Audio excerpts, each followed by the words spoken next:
Imamul Haddad, nafa'anallahu bih wa bi'ulumihi fid dharain amin.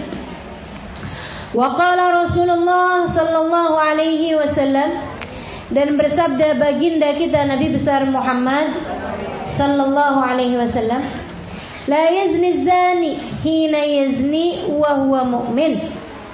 La yazni zani, tidaklah berzina, az-zani orang yang berzina, hina yazni ketika sedang berzina, wa huwa mu'min dalam keadaan beriman.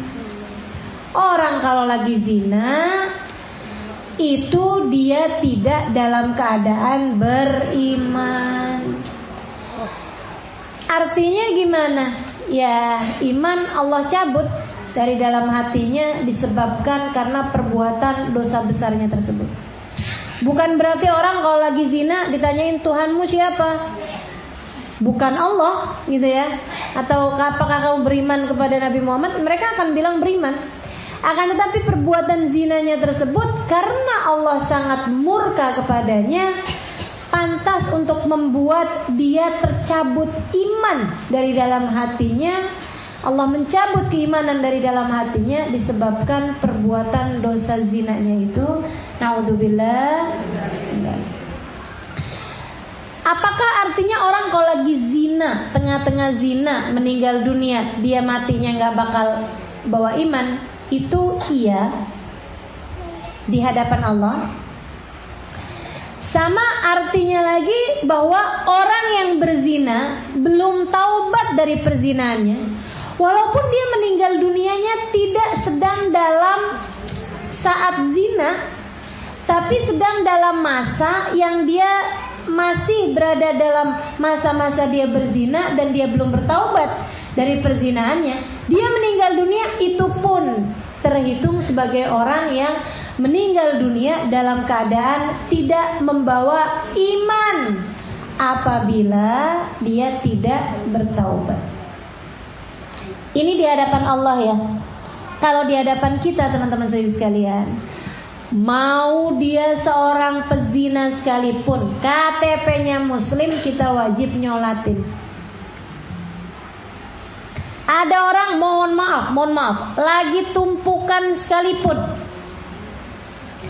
kemudian meninggal dunia dalam keadaan tidak ada selembar benang pun di tubuhnya. Misal dia meninggal dunia, KTP-nya tapi muslim, tertulis di situnya agamanya adalah agama Islam, maka wajib bagi orang senegeri tersebut, sekelilingnya, untuk memperlakukan dia dengan haknya orang muslim atas orang muslim lainnya, yaitu untuk memandikannya, mengkafaninya, mensolatinya, kemudian menguburkannya. Kalau orang sekampung nggak ada yang mau nyolatin, aduh nggak mau nyolatin deh, ya ampun, nggak ada selembar benang pun di atas tubuhnya, benar-benar dalam keadaan zina nih, Allah murka nih, Allah kutuk nih, sampai dalam keadaan kayak begitu meninggal dunia, misalnya gitu ya. Yaudah deh, saya nggak mau ikut-ikutan nyolatin. Orang sekampung nggak ada yang nyolatin, orang sekampung dosa semua. Orang sekampung nggak ada yang mandiin, orang sekampung dosa semua. Orang sekampung nggak ada yang kafanin, orang sekampung dosa semua.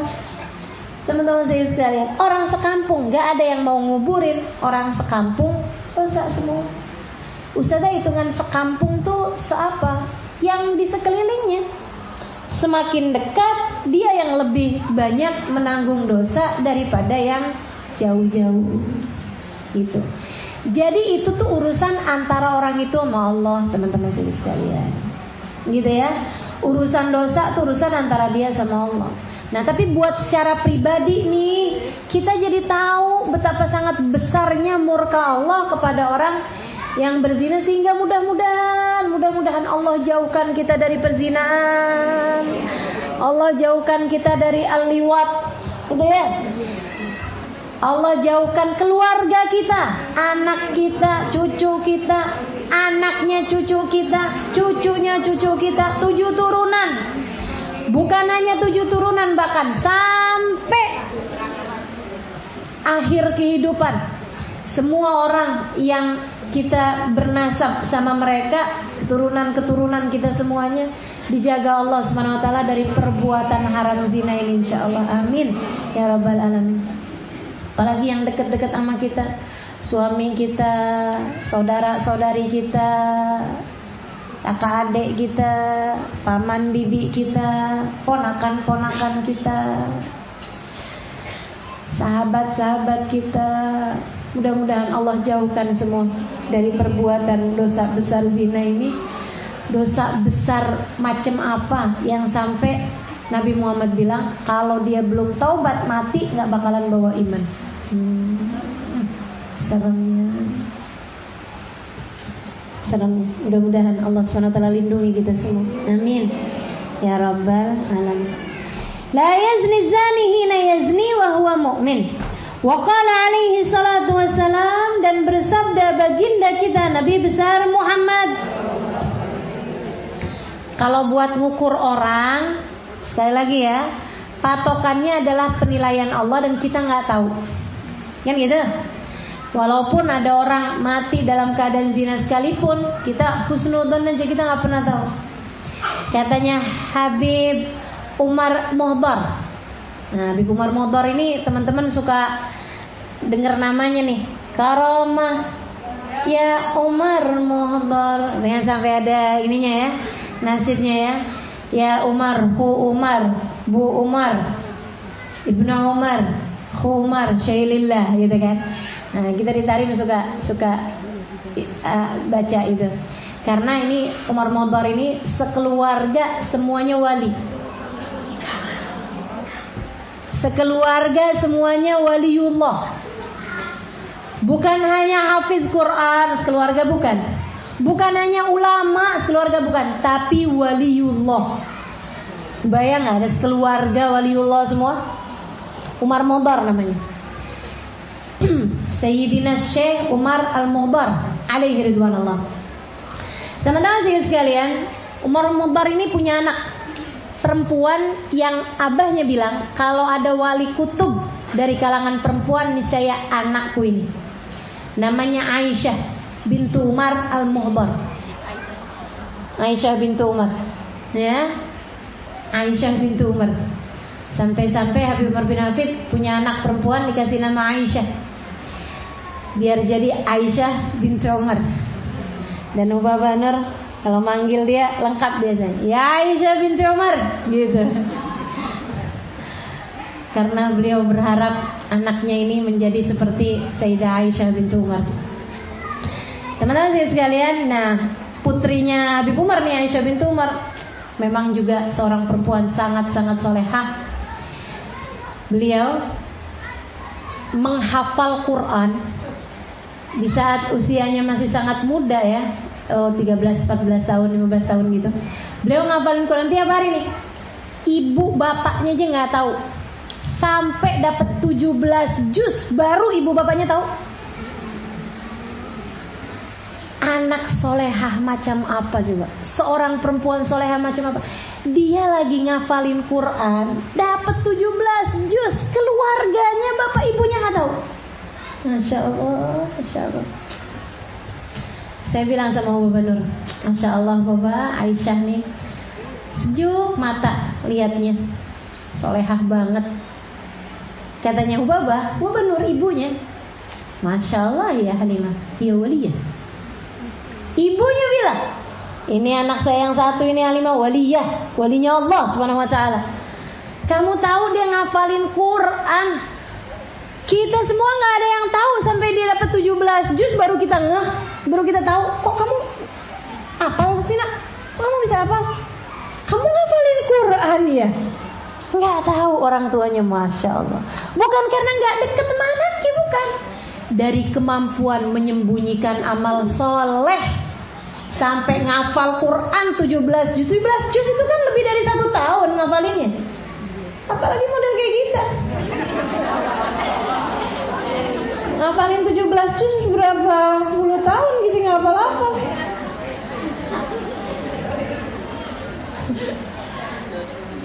Dari yang rencana kepengen hafal 30 juz, Sampai turun, ya Allah, apal deh biar juz 30 juga.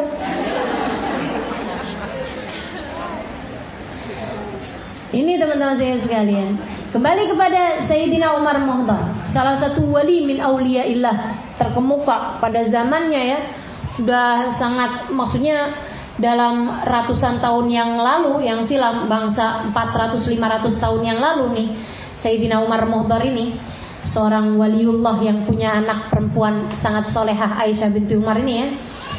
Ini beliau teman-teman sekalian pernah bilang, kalau saya dengan mata kepala saya, bukan dengan pendengaran, dengan mata kepala, saya ngelihat ada orang laki-laki dengan perempuan berzina dengan mata kepala saya tanpa ada halangan apa-apa. Misal, benar-benar depan mata saya berzina, saya akan menyangka dia seorang waliullah keesokan harinya. Kenapa gitu, Bib? Kata murid-muridnya. Gimana caranya, Bib, biar bisa punya hati kayak begitu? Gimana?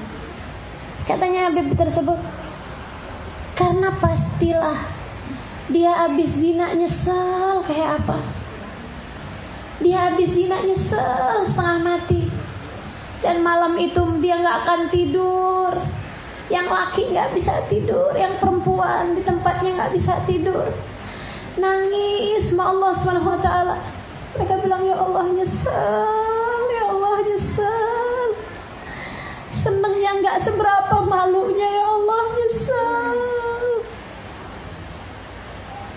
Air mata taubat mereka dilihat Allah Subhanahu wa ta'ala. Hingga kemudian malam hari itu juga Allah turunkan ampunan kepada mereka. Dan Allah, seperti ayat yang kemarin kita baca, illa man tab, kecuali orang yang taubat. Dia zina, tapi dia taubat. Wa aman, dan dia beriman kepada Allah Subhanahu wa ta'ala, takut sama hari pembalasan.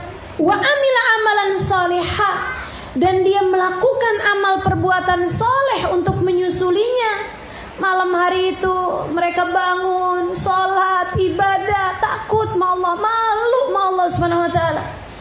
Faulaika yubaddilullahu sayyi'atihim hasanat, maka dosanya Allah bisa merubahnya menjadi pahala. Allah terima taubat mereka, dan Allah bilang, innallaha yuhibbut tawabin wa yuhibbul mutatahhirin. Allah cinta kepada hamba-hambanya yang bertaubat, Allah cinta kepada hamba-hambanya yang mensucikan diri. Maka keesokan harinya Allah akan menjadikan keduanya sebagai wali min auliyaillah, kekasih Allah Subhanahu wa ta'ala. Jadi saya ketemu lagi besok harinya, saya bilang, wah, dia waliullah. Gitu. Kita bukan cuman lihat, nggak lihat kita, dengar juga selentingan doang. Bisa jadi kabarnya hoax, bisa jadi kabar burung, bisa jadi kabar yang memang nggak ada kejelasannya, tuduhan-tuduhan tanpa ada kepastian, hanya karena ngelihat dia tiap malam dianterin sama laki-laki yang bukan mahramnya, padahal bisa jadi tukang gojek juga. Teman-teman sekalian, kita sudah memberikan hukum, wah dia zina tuh, saudara sekalian, dia pasti itu neraka tuh. Innalillahi wa inna ilaihi rajiun. Enggak gitu cara kita bermuamalah terhadap orang lain. Kita tidak tahu. Terhadap orang lain kita selalu tidak tahu, teman-teman. Kita nggak tahu. Makanya daripada kamu menghakimi seseorang, dia begini, dia begitu, lebih baik sibuk aja menghakimi diri kita sendiri. Seperti yang kemarin saya sampaikan, Nabi Muhammad mendoakan, rahimallahu ra'an ishtaghal bi'uyubi nafsih an uyubi ghairih. Semoga Allah kasih rahmat terhadap orang-orang yang sibuk memperbaiki dirinya sampai tidak punya waktu buat melihat-lihat aib orang lain, buat menghakimi orang lain. Dia nggak punya kesempatan, sibuk sama dirinya sendiri. Baba Zahra kayak begitu tuh. Baba Zahra, ibunda dari Habib Umar bin Hafid, Tiap kali ada orang ngomongin orang depannya Baba Zahra langsung, ya Allah, ampuni dosa dia, ampuni dosa kami semua. Tutupkan aib dia, tutupkan aib kami semua. Ya Allah, lindungilah lisan-lisan kami dari membuka-buka aib orang. Jaga lisan kami ya Allah, biar jadi lisan yang sibuk berzikir kepadamu, tidak sibuk membicarakan aib orang lain. Orangnya langsung ngeper. Yang habis ngomongin orang depan Baba Zahra diomongin gitu. Tapi subhanallah, sejak itu semua orang di Kota Tarim tahu, jangan pernah ngomongin orang depan Baba Zahra. Masya Allah, Masya Allah. Garing kalau ngomongin orang depan Baba Zahra. Sementara kita kalau lagi ngomongin orang kayak sedep bener. Innalillah wa inna ilaihi raji'un. Gitu ya. Jadi sekali lagi teman-teman saya sekalian, kalau kita buat melihat orang lain, ilmunya pakai ilmu kita tidak tahu. Kita nggak tahu nilai dia kayak gimana. Andai zina sekalipun, mungkin dia udah taubat. Tapi bajunya masih kayak begitu, tapi keadaannya masih kayak begitu. Mungkin dia punya amalan lain yang membuat dia dicinta sama Allah. Kita tidak tahu. Sementara kita sendiri akhir kehidupan kita seperti apa kita nggak tahu. Teman-teman sekalian, ada orang yang pakaiannya terbuka-terbuka, tapi dia sangat hormat sama orang tuanya. Dia sangat santun kepada suaminya. Dia sangat benar memberikan kasih sayang kepada tetangga dan anak yatim di sekitarnya. Kita tidak tahu. Ada orang-orang macam kita nih, aurat tertutup rapi, pergi pengajian iya, tapi kita nggak tahu. Mungkin ada dosa-dosa yang masih selalu kita kerjakan. Ada hati suami kita, anak kita, orang tua kita, orang-orang di sekeliling kita yang selama ini masih tersakiti dengan ucapan kita, dengan tingkah pola kita. Ada hati tetangga-tetangga kita yang, tiap dia ngomong nggak ada enak-enaknya nih, kata tetangga kita. Teman-teman sekalian, ini bukan masalah siapa yang lebih baik, tapi masalahnya hanya beda pilihan dosa aja. Bukan begitu? Dia dosanya dari buka aurat, kita dosanya dari ngomongin orang. Kan pilihan dosa aja yang beda. Belum tentu dia lebih baik dari kita atau kita lebih baik dari dia. Maka daripada pusing-pusing memastikan bahwa orang ini dia nggak baik, dia pezina, dia begini, dia begitu, lebih baik memastikan diri kita untuk jauh dari segala hal yang membuat Allah SWT murka kepada kita. Lebih baik sibuk untuk memastikan, ya Allah, ampuni dosaku dan ampuni dosa orang-orang yang aku sayangi. Tutupi aibku, tutupi aib-aib orang dari pandangan mataku, tutupi aib mereka juga ya Allah. Ampunilah semuanya, berikanlah kebaikan bagi semuanya. Amin ya rabbal alamin. Wa qala alaihi salatu wassalam, dan bersabda baginda kita Nabi besar Muhammad sallallahu alaihi wasallam, al-muqim 'ala zina ka'abid watan. Al-muqim 'ala zina, orang yang masih terus-terusan mengerjakan zina. Enggak terus-terusan dalam arti setiap hari berzina, enggak, tapi masih continue. Berapa hari sekali ketemuan sama orangnya, kemudian zina, gitu ya. Tar berapa hari lagi, temu lagi, zina lagi dengan orang yang sama, gitu kan? Kan kadang ada yang kayak begitu tuh. Apalagi serem ya di negeri kita nih, udah sangat mudah untuk melakukan perzinaan. Mudah-mudahan Allah jaga. Itu aja yang kita minta, mudah-mudahan Allah jaga. Al-muqim 'ala zina, orang yang masih mengerjakan zina, belum bertaubat dari perzinaan. Ka'abid watan, seperti penyembah berhala. Di hadapan Allah kayak tukang nyembah berhala. Artinya sangat sulit untuk mati dalam keadaan masa-masa seperti itu dengan membawa iman. dengan bawa ini.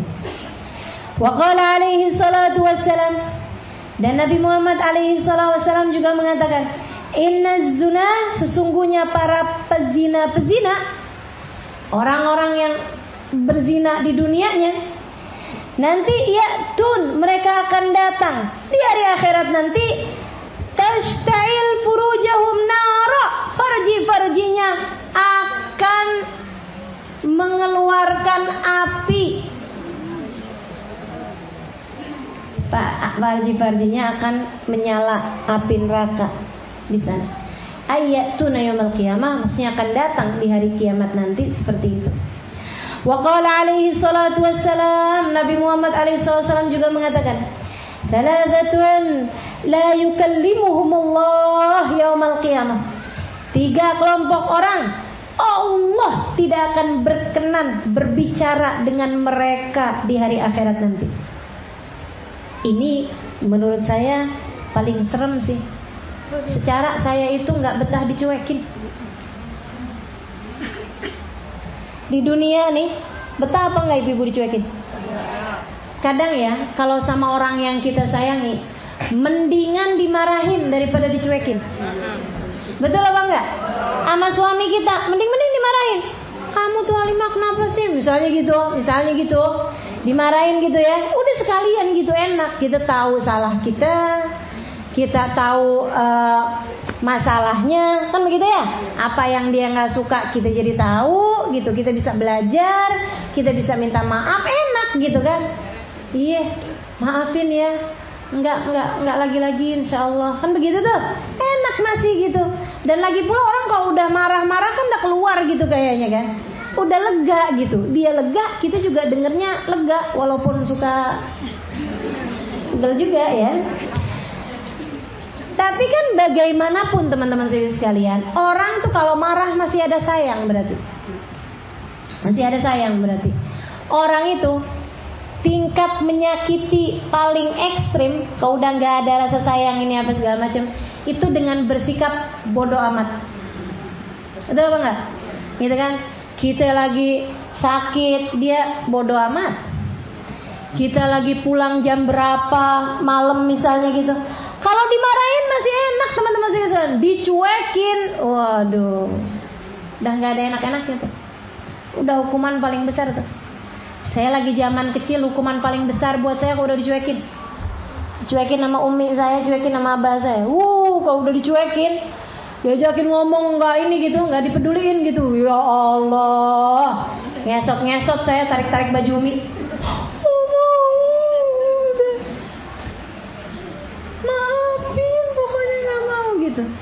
Paling serem dicuekin teman-teman saya sekalian. Udah jadi istri saya ternyata kayak gitu juga. Paling gak enak dicuekin itu.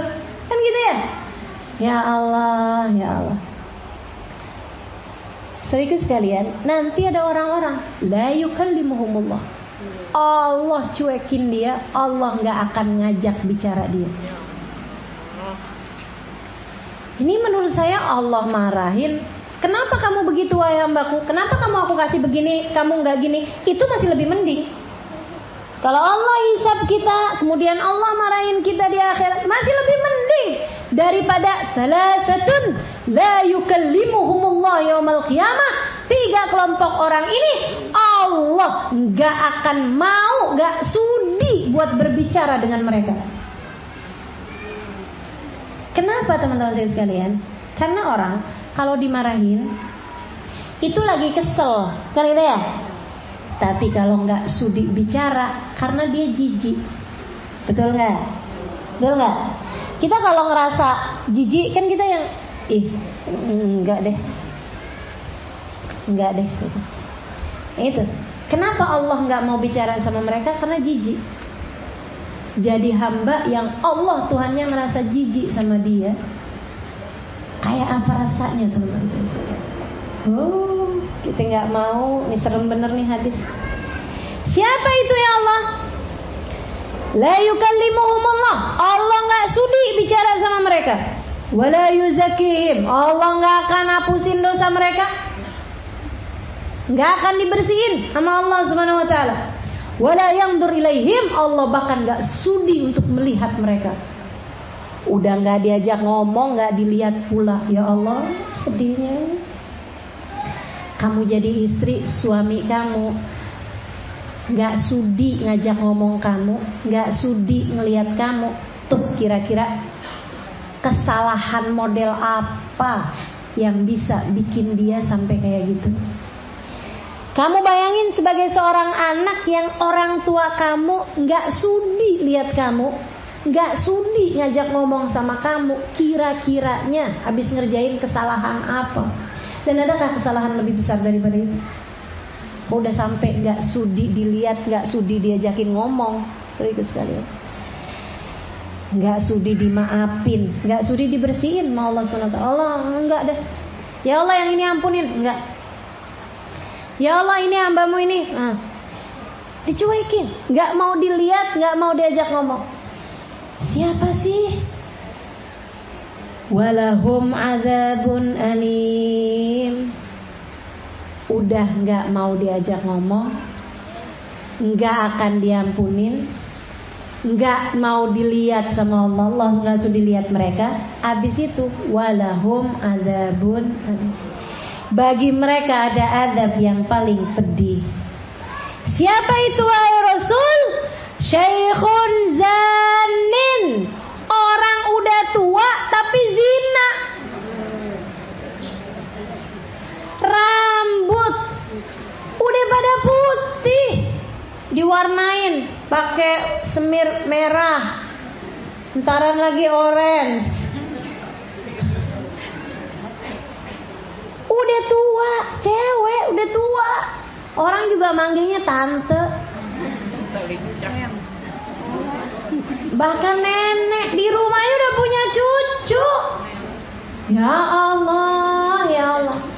Tapi masih godain anak muda. Sampai kemudian terjadi perzinahan. Ini Allah jijik sama perempuan model kayak begitu. Kata Allah, kamu gak ngaca.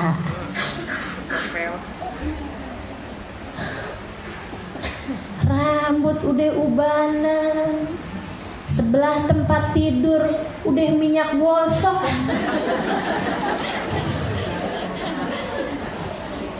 Ya ampun, ya.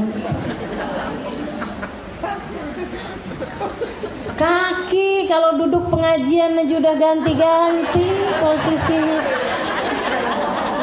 Ini yang ngajar nih duduk merosot mulu. Ya ampun. Kamu gak ngeliat diri kamu gitu?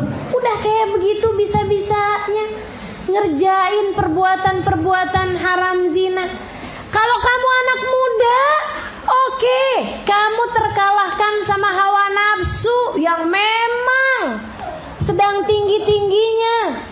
Ini ibarat setrum nih, lagi voltasenya masih tinggi ya. Ini nih kita nih yang udah tua-tua di atas umur 40-an tahun gitu teman-teman sekalian. Itu tuh ibarat baterai tuh udah ntar muncul, ntar hilang. Udah low bed loh. Kamu bisa ngerjain zina. Inna lillahi wa inna ilaihi raji'un.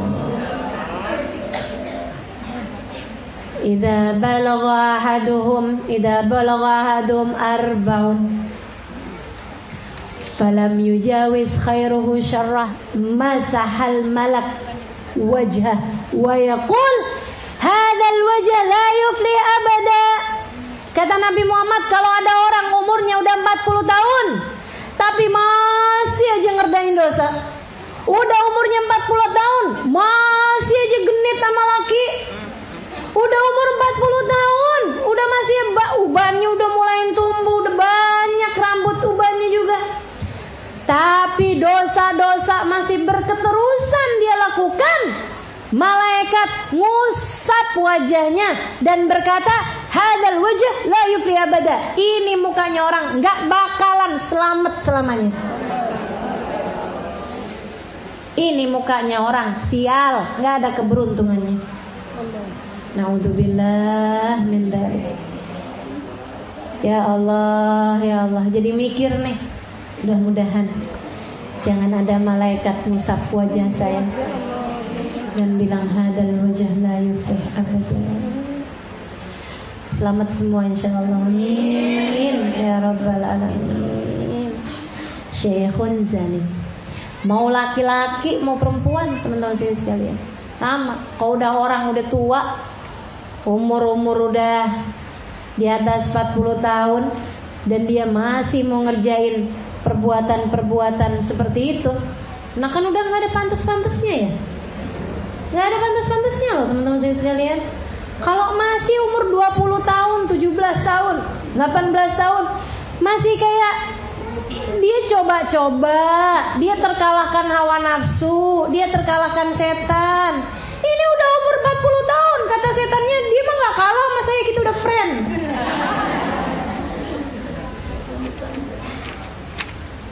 Masih muda imut-imut, kita udah amit-amit teman-teman. Di atas 40 tahun tuh udah amit-amit, udah deh, udah. Orang di Kota Tarim nih, kalau udah umur 40 tahun, ganti tempat tidur. Gulung tempat tidur yang empuk-empuk tuh digulung. Kemudian ganti yang tipis banget tuh, atau nggak pakai tempat tidur, udah pakai ini aja nih, karpet aja nih. Sambil bilang sudah sampai umurnya waktu saya buat ibadah kepada Allah. Begitu saya ke Indonesia, umur 40 tahun ganti tempat tidur juga yang lebih empuk.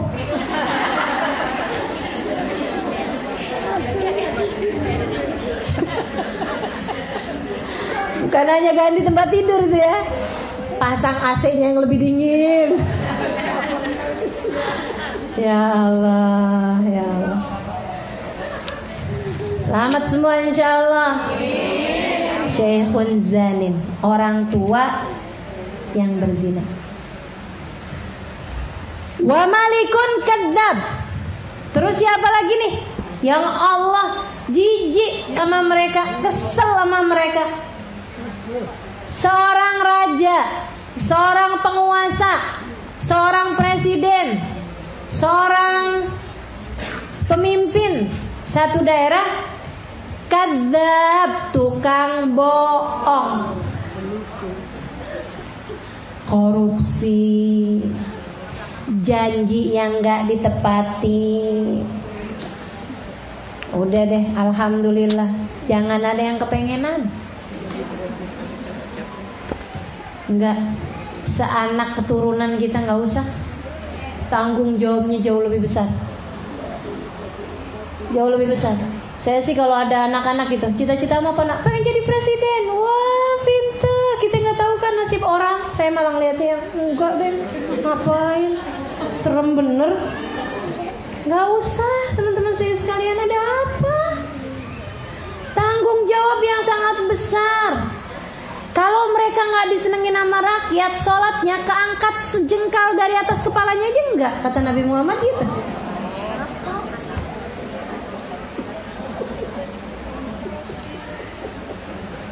Makanya kalau ada teman saya tuh, Ustazah doainnya lagi nyalek. Misal gitu, suami saya nyalek Ustazah, saya nggak akan doain, iya mudah-mudahan kepilih, nggak ada ceritanya. Nggak ada ceritanya. Maaf, jangan ada yang minta doa sama saya. Urusan begitu, nggak akan saya doain kayak begitu. Paling banter saya doain kayak gini, mudah-mudahan Allah pilihkan yang terbaik. Itu udah paling banter. Kalau enggak, saya malah seringnya mudah-mudahan nggak kepilih. Kenapa gitu? Ini doa saya nih, mungkin dia dengernya kayak Ustazah kok gitu amat sih, kesian kok nggak ini sama saya, gitu kan? Tapi nanti di hari akhirat, gitu kan, dia akan tahu betapa bagusnya doa saya waktu itu. Ketika dia lihat orang-orang yang terpilih datang di hari akhirat, andai mereka selamat sampai bisa masuk surga sekalipun, datang menuju surga dalam keadaan terpincang kakinya. Mau gitu masuk surga pakai pincang kakinya? Enggak, teman-teman. Ini kalau selamat, kalau adil, kalau duit semuanya yang dialokasikan sebagaimana mestinya gitu. yang enggak korupsi, enggak KKN, enggak ada suap menyuap, enggak ada yang haram-haram. Selamat nih, selamat. Gitu kan? Cuman masalah enggak adil doang. Datang ke surga pakai kaki pincang, kata Nabi Muhammad alaihissalam. Apalagi kalau kemudian enggak selamat. Kalau kemudian kejebak korupsi, kalau kemudian menuju pada lingkaran setan yang enggak ada putusnya, kalau kemudian waduh segala macam itu ujiannya, atau kalau kemudian jadi kadzab, jadi tukang bohong. Teman-teman sekalian, mohon maaf, yang sering janji nggak ditepati, siapa lagi yang lebih banyak kalau bukan pejabat? Siapa lagi yang lebih banyak kalau bukan penguasa? Ini ada yang bilang, wih betul Ustazah, seneng bener nggak jadi pejabat?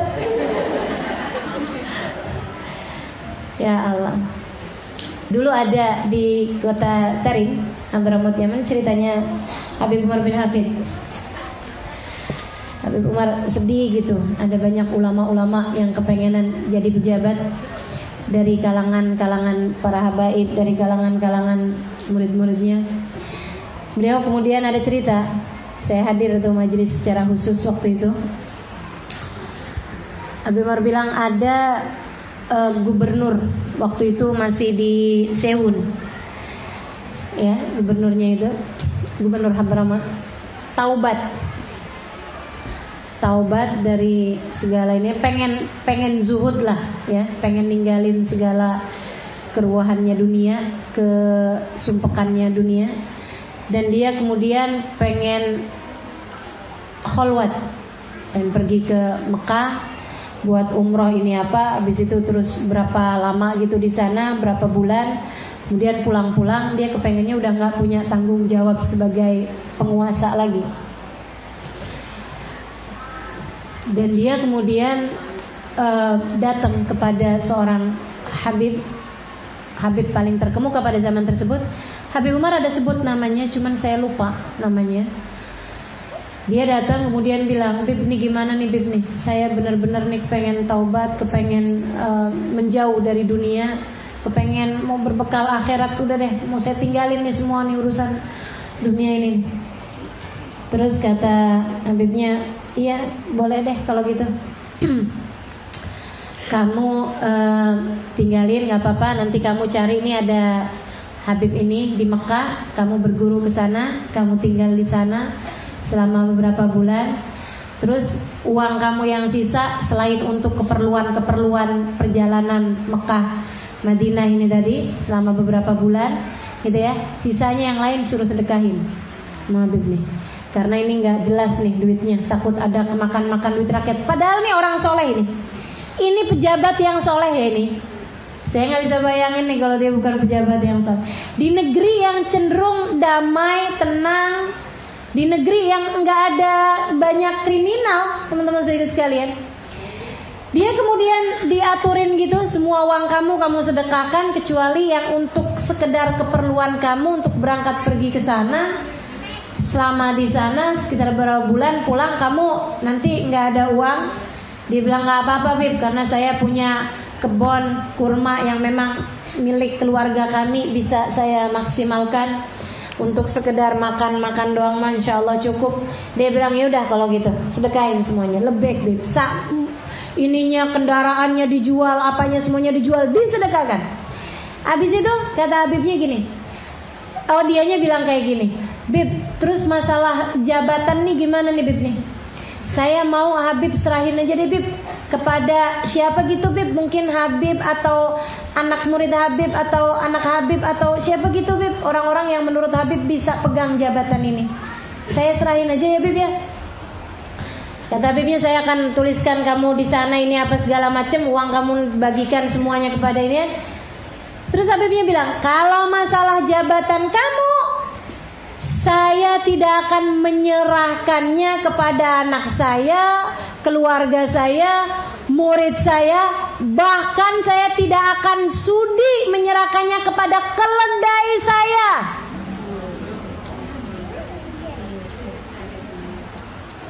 Saya tidak sudi menyerahkannya bahkan kepada keledai saya sekalipun, andai saya bisa. Kesian keledainya. Dia bilang, tapi nanti saya akan lihat orang yang dalam pandangan saya bisa memegang dan dia takwa. Nanti saya akan serahkan, saya pikir-pikirin nanti. Tapi tidak akan saya serahkan kepada orang-orang terdekat dengan saya. Kasihan saya sama mereka. Jadi teman-teman saya sekalian, mohon maaf kalau ada orang datang sama saya minta biar menang, enggak saya.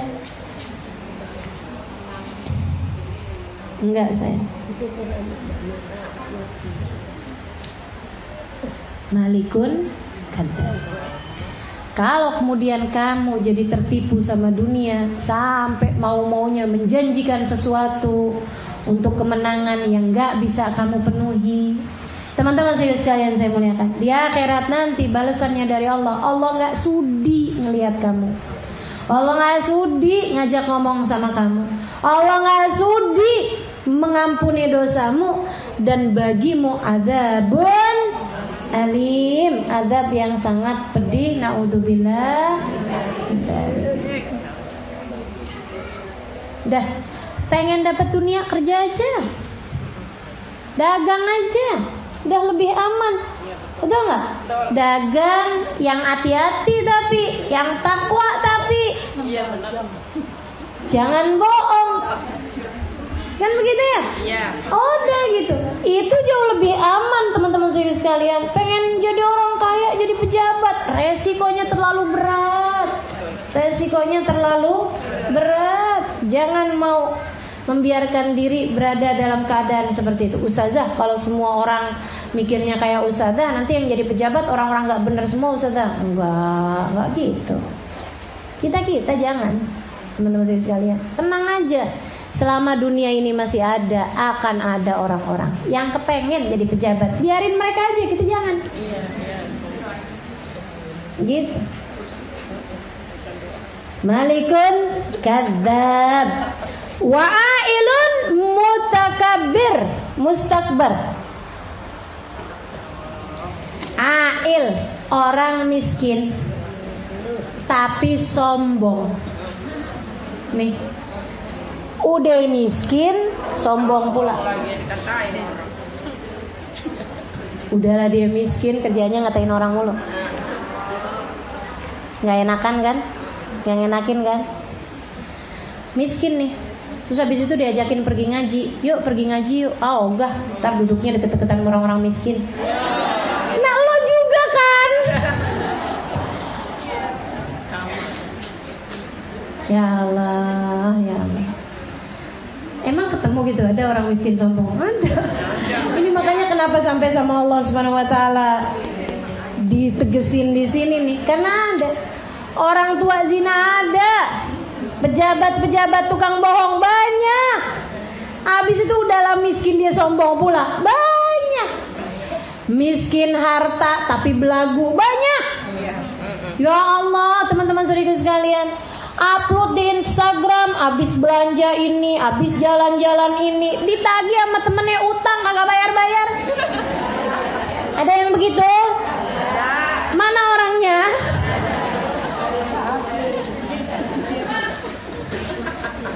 Nih, Ail mustakbir nih. Udah miskin sombong pula, ya ampun. Nah, nyebelin banget nih yang kayak begini nih. Belin banget. Bukan hanya miskin harta, tapi juga miskin ilmu juga ada. Udahlah dia kagak ngerti, kalau diajakin ngaji, ogah, ustadzahnya kagak pinter. Loh. Ini nih namanya Ail mustakbar teman-teman sekalian. Udahlah dia miskin, sombong pula. Miskin ilmu tapi sombong, ya enggak? Miskin harta tapi sombong, gitu. Yang kayak beginian nih, miskin sombong. Wa qala alaihi salatu wassalam, dan berkata Nabi Muhammad alaihi salam, ada gitu orang miskin, tapi tiap disuguhin makanan, nggak enak. Enakan yang sebelah sono, enak banget makanannya, nggak enak. Ya ampun, nyebelin banget. Ada yang begitu? Mudah-mudahan bukan kita. Ya kan? Mudah-mudahan bukan kita. Udah biasa aja. Gak usah sok-sokan, gitu kan ya? Kalau kamu gak mampu buat bikinin pesta anakmu,